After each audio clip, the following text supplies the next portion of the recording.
மறுமையினுடைய வாழ்க்கையிலையும் இந்த உலகத்துல நமக்கு அல்லாஹ் கொடுக்கக்கூடிய ரிசுக்குகள்லையும் இந்த உலகத்துல நமக்கு அல்லாஹ் வழங்கக்கூடிய ஆரோக்கியத்திலையும் எல்லா நிலையிலையுமே யாரை அல்லாஹ் நஷ்டம் அடையாம பாதுகாக்குவோம் அப்படின்னு சொன்னா அவர்கிட்ட இந்த தன்மை இருந்துச்சுன்னா அல்லாஹ் அவரை பாதுகாப்பான்.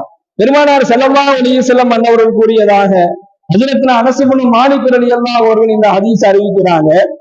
எவர் ஒருவர் சுபஹ் தொழுகைக்கு பின்னாடி அல்லாஹ்வை திக்ர் செய்யும் கூட்டத்தாருடன் சேர்ந்து இருக்கிறாரோ, ரெண்டு விஷயம்.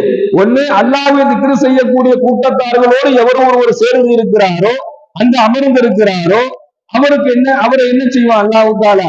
நஷ்டவாளிகளாக ஆக்கிட மாட்டான். எந்த நிலையிலேயுமே அவர் நஷ்டமடைய மாட்டார். அவருடைய வாழ்வாதாரம், பொருளாதாரம், குடும்பம், அவருடைய உடல் ஆரோக்கியம் எதுலையுமே அவருக்கு அல்லாஹ் குறை செய்ய மாட்டான்.